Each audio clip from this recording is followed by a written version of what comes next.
vérité, il y a des scientifiques, c'est assez peu connu, mais qui ont révélé qu'en fait, on avait 360 sens. On a des capteurs en fait, et ces capteurs, ils sont plus ou moins ouverts.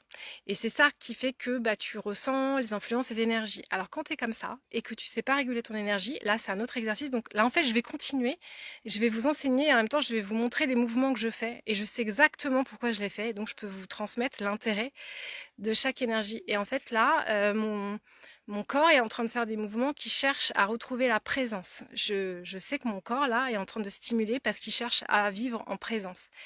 La présence, elle va nourrir mon yang, c'est-à-dire mon... Je vous expliquerai tout ça dans Ecosia. Donc voilà, je vous donne les éléments, je vous donne les infos, vous les prenez, mais derrière, je peux vous développer le pourquoi du comment. Donc là, mon corps, en fait, est en train de se décharger. Je viens de vivre un moment de charge. On est en fait des batteries électromagnétiques. Et avec ces 360 capteurs qu'on a dans l'organisme, en fait, le cerveau, il y a des parties où tu vas pouvoir analyser, avoir une certaine forme de logique, de contrepartie mentale. Parfois, on reste bloqué là parce que c'est comme si notre organisme nous envoyait des casse-têtes chinois à résoudre et en fait, on n'arrive pas à les résoudre, donc on les met de côté. Mais le cerveau essaye toujours de mobiliser de l'énergie pour aller résoudre ce casse-tête. Et il y a des fois, il y a des casse-têtes où il n'y a pas de solution. Donc là, mon corps est en train de continuer et enfin, quand je dis mon corps, je suis en train de continuer. En fait, c'est très intuitif ce que je suis en train de faire. Je fais le mouvement et après, j'observe que je fais le mouvement. Donc j'ai aucune commande mentale. C'est vraiment mon corps qui est en train de décider où est-ce que ça doit se vivre. Et je vois que là où il est en train de travailler, où je suis en train de travailler, je suis en train de travailler sur le diaphragme, et ça parle encore de la présence. Voilà, donc je vous expliquerai pourquoi ces endroits-là viennent stimuler la présence. La présence, c'est tout ce qui a à voir avec ton yang, ta capacité à agir, à avoir la présence et aussi de trouver ta place. C'est ces éléments-là de ton corps qui vont t'aider à retrouver l'espace. Oui, c'est ça, l'espace. Et en fait, qu'on a autant de capteurs, 360 capteurs sur l'organisme et qui sont bah, sensibles, qui sont bien actifs, qui répondent bien au niveau du champ électromagnétique, eh bien, on peut se retrouver dès qu'il y a le moindre mouvement autour de nous, à l'absorber c'est comme si on avait des automatismes de calquer la réalité qu'on voit. Je vous donne un exemple pour déployer ma pensée. Là, je suis tranquille, je suis dans mon jardin. Si je vois 5 pompiers en train de courir vers moi, je vais complètement changer d'énergie. C'est évident.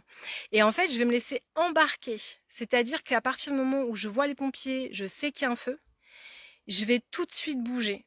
Alors que il se pourrait que ça soit juste qu'ils viennent prévenir pour dire le feu est arrêté. Vous voyez ce que je veux dire? Et en fait, nous, les hyper empathes, on va avoir tendance, dès qu'on a quelqu'un qui vient à nous, euh, dès qu'on a quelqu'un qui vient à nous, et bien, et donc ça donne quoi? Et ben, si quelqu'un est convaincu d'une situation, si quelqu'un est mordicus convaincu d'un propos ou de sa perception, eh bien, vous allez vous laisser embarquer. Et c'est le problème de beaucoup d'empathes. D'autant plus si vous êtes thérapeute. Voilà. C'est-à-dire que euh, pour certaines personnes, ils vont prendre la charge et la responsabilité de l'état émotionnel de la personne en face d'elle, sans en avoir conscience, en se mettant à la même fréquence émotionnelle. Voilà, si tu es paniqué, je panique.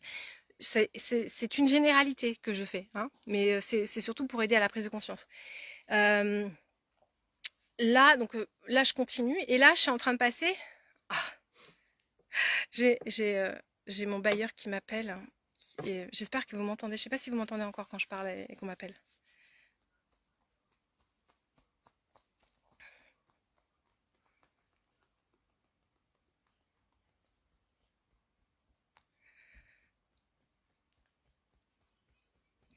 Je sais pas si c'est normal qu'il m'appelle. J'ai un feu à 800 mètres de chez moi. Donc ça se trouve, il m'appelle pour me dire prépare tes affaires, on s'en va. Mais je le sens pas, donc on verra. Donc là, je suis en train de continuer et je sais que je suis en train de travailler. Alors au moment où je me suis assise et je me suis dit, allez, je leur fais un live pour leur montrer c'est quoi Ecoya, ce que je vais leur transmettre, à quoi ça ressemble.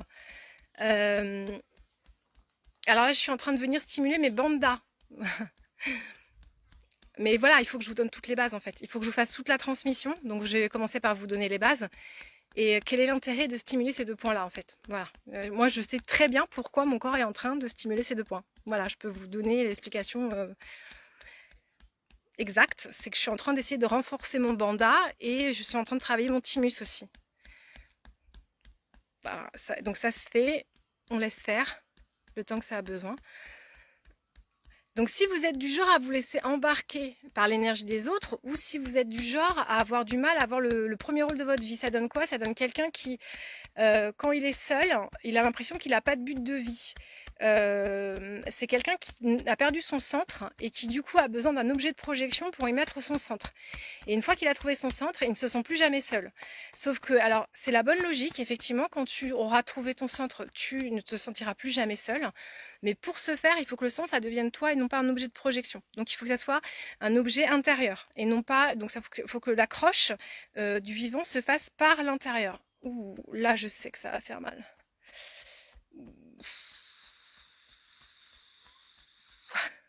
Là je travaille à méridien. Voilà, je travaille à méridien, ça doit être le poumon, je suis entre poumon et cœur. Donc la reconnexion entre dans la cage thoracique pour l'ouverture, pour laisser circuler l'énergie. C'est un exercice préparatoire parce qu'en fait, c'est tellement décousu mes enseignements. Je sais pas comment vous faites pour les suivre. Non, et les pompiers sont là et il n'y a même pas d'odeur de